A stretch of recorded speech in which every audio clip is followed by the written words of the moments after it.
Noong dekada 80, sa isang tahimik na barangay sa Rojas, lumaki ako na puno ng mga tanong at takot tuwing sasapit ang gabi.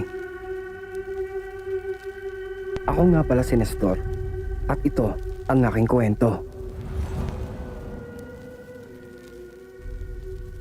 Sa bawat pagkaluskos ng bubong, sa bawat aninong sumasayaw sa ilaw ng lampara, may kasamang kaba at pangambang hindi ko maipaliwanag. Bata pa lamang ako noon, mga edad 7 o 8 taong gulang, ngunit malino pa rin sa aking musmus na kaisipan ang alaala ng mga gabi ng takot at misteryo. Tuwing gabi, naririnig namin ang mga kalabog sa may bubungan. Minsan, parang may humahaplos sa may yero. Mga yapak, may mga lagabog na parang mabibigat na paa ng hayop, na madalas nasambit lamang ng aking ama habang nakatingin ito sa may labas ng bintana. Anak, pusa lang yan. Kaya mo na. Palaging ganon, madalas sa ating gabi, lalo na tuwing sa kasarapan ng pagtulog namin. Ngunit minsan, parang nadulas ang tatay ko. Ika niya, baka si kapitbahay lang yan at nakauwi na. Ha? Sinong kapitbahay, tay? Ha? Wala. Matulog ka na nga. Basta, pusa lang yan. At sa tuwing binubuksan ng tatay ko ang bintana upang ito ay sumilip, napapangiti ito kapag makikita na niya ang papalapit na liwanag ng bukang liwayway. Naikapa niya. Kaya pala, magliliwanag na. Oh, huwag ka nang tumunga nga dyan. Matulog ka na, anak. Wala yun. Pusa lang yun. Tulog na. Na para bang, habang minamasdan nito ang pagputok ng liwanag sa langit, napapangiti ito. Wari isang bagong umaga ng pag-asa. Pero isang gabi, habang abala ako sa pagkakabisa ng mga aralin namin para sa paparating na buwan ng pagsusulit, ito yung pagkakataon na talagang naunawaan ko ang pagsusunog ng kilay. Isa pa, ay parang hindi dinadalaw ng antok. Napakatahimik ng buong paligid. Payapa. Maliban sa mahinang tunog ng orasan sa aming dingding. Ngunit, bigla akong nakarinig ng mahinang mga pagkatok. Nagpalingalinga ako, nakikiramdam. At nang marinig kong muli ang mga pagkatok, inilabutan na ako habang napapatingala. Dahil ang mga katok na naririnig ko ay nagmumula sa may itaas ng bubong.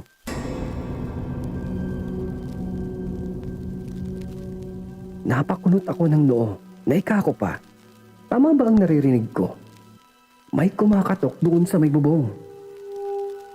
At biglang napakisdot pa nga ako nang bigla itong maulit.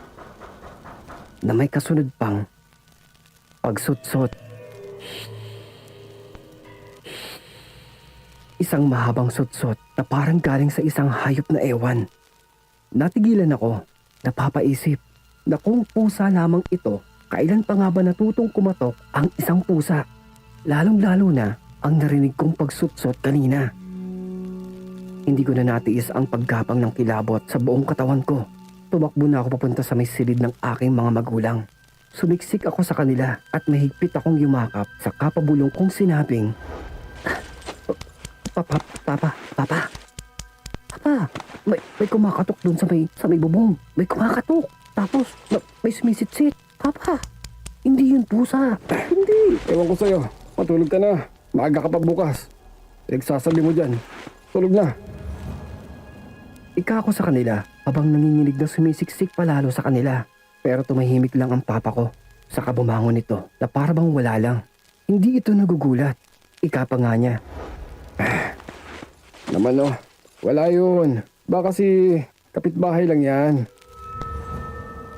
Mahinang sabi nito na napatingin ako sa kanya na mas lalo kong naguluhan sa mga sinasabi niya. Pero ngumiti lang siya sa akin. Ngunit halatang may tinatago pati na ang kanyang pagsulyap. Sa pagbalikwas ni Papa, May kinuha itong isang maliit na bayong sa may ilalim ng kama. Saka may kinuha ito sa may maliit na bayong. Mga tuyong dahon. Isang maliit na bote na tila may lamang langis na amoy gamot. Dito ay hindi na ako kinibupa ng papa ko kahit paulit-ulit ang mga sandamakmak na mga katanungan ko. Lumabas ito ng bahay. Tumingala at saglit na tumingin sa may bubong. Sadali itong lumakad-lakad. At parang bigla siyang nawala sa may dilim. Kinabukasan, habang naglalaro ako sa may tapat ng tindahan kasama ang mga kababata ko, narinig ko ang isang usapan ng mga nagtutumpukang mga matatanda na ika nila, "Siguradong matagal yon bago makakabalik.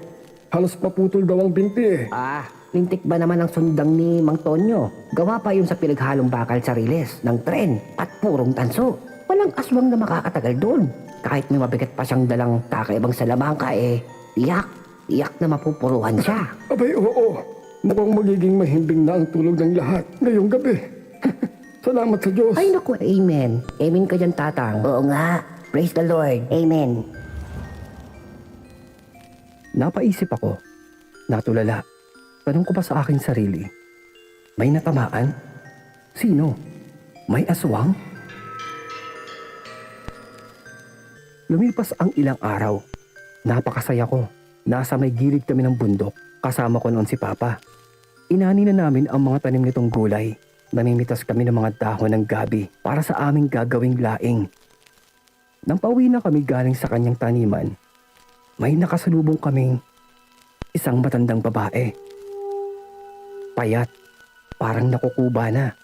Mayroong telang nakabalot sa isang binti nito at sa paglalakad niya ay paika-ika na to. Napahinto si Papa. Parang tumango pa nga ito sa kanginitian ang matanda. Bati pa niya. Magandang hapon, Insay. Magandang hapon. Kamusta ka na? Kamusta ka na? Mahinang sagot ng matanda habang napalingon pa sa kanyang binti na nababalot ng tela. Hindi ko na gaanong narinig pa ang bulungan nilang dalawa. Minamasdan ko ang matanda. Hindi ko ito kilala. Pero nakita ko ang pagtitinginan nila. Parang matagal na silang magkakilala.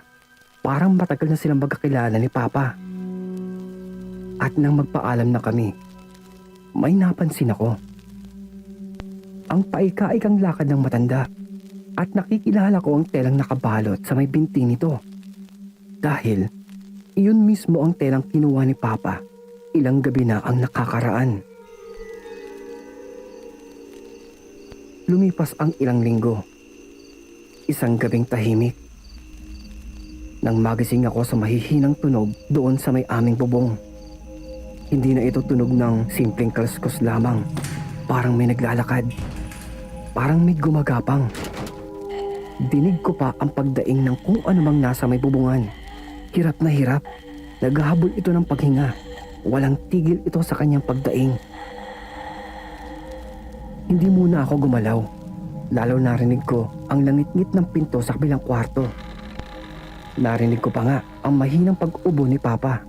Parang bumangon ito upang tingnan ang mga tunog sa aming bubungan. Una, napasilip lang ako at nakita ko nga ang Papa ko. Tahimik itong lumabas, dala ang kanyang munting bayong. Pagkalabas, ay tumingala pa ito. Saka maingat na lumingon-lingon bago naglakad papalayo sa aming bakuran. Patungo ito sa may kakahuyan sa aming likod bahay. Dito, hinagilap ko agad ang aking tsinelas at tahimik akong sumunod.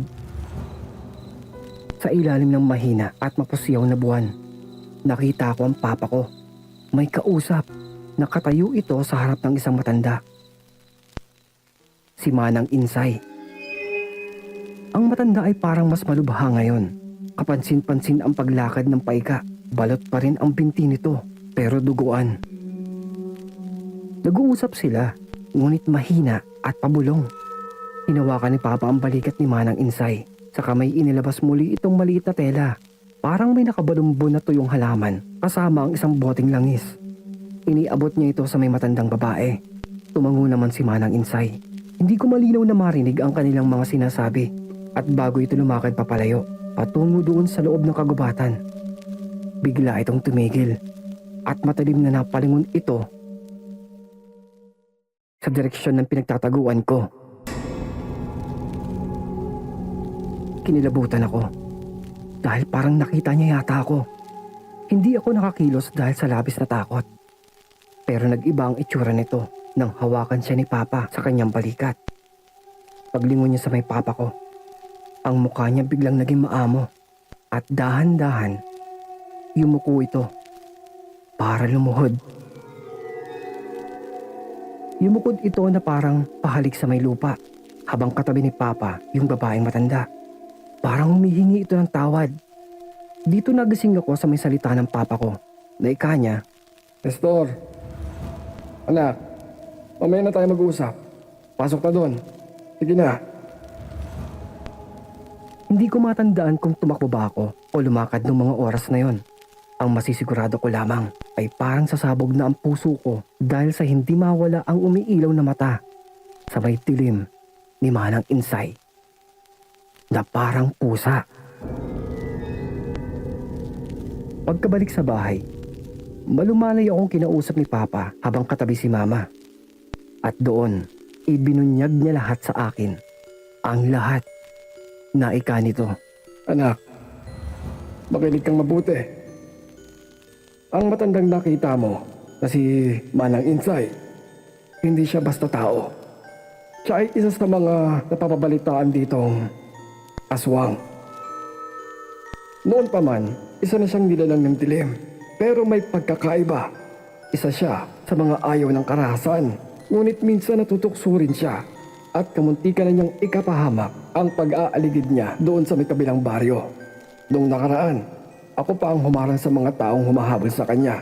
Ako ang gumawa ng paraan para mapigilan sila upang makatakas lamang si Manang Insay. Ha? Bakit po? Bakit mo naman po siya tinutulungan? Anak, alam mo, dahil utang ko sa kanya ang buhay ko noon. At isa pa, si Manang Insay, siya ang ninang ko. Dito ako napatahimik. Naguguluhan. Hindi ko alam kung ano ang mararamdaman ko. Takot, gulat, pag-aalinlangan, lalong-lalo na sa aking mga nasaksihan.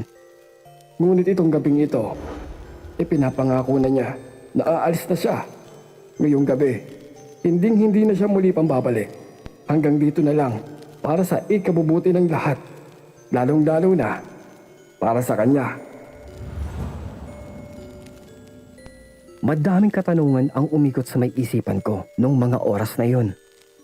Lalong-lalo na sa may papa ko.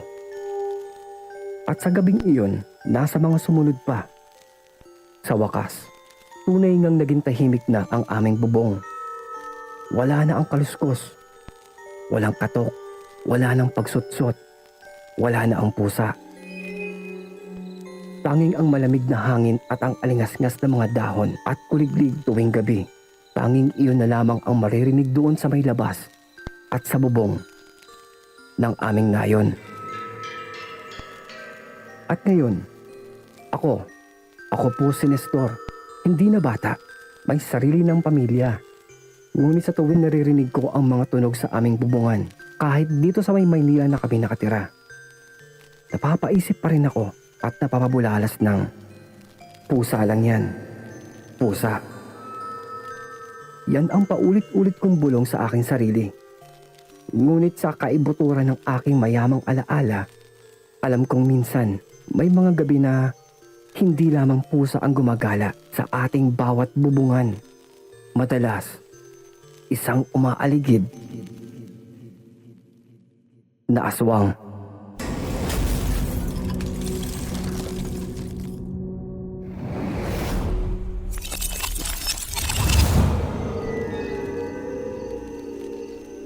Lumipas ang ilang linggo.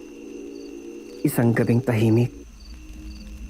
Nang magising ako sa mahihinang tunog doon sa may aming bubong. Hindi na ito tunog ng simpleng kaluskos lamang. Parang may naglalakad. Parang may gumagapang. Dinig ko pa ang pagdaing ng kung ano mang nasa may bubungan. Hirap na hirap. Naghahabol ito ng paghinga. Walang tigil ito sa kanyang pagdaing. Hindi muna ako gumalaw. Lalo narinig ko ang langit-ngit ng pinto sa kabilang kwarto. Narinig ko pa nga ang mahinang pag-ubo ni Papa.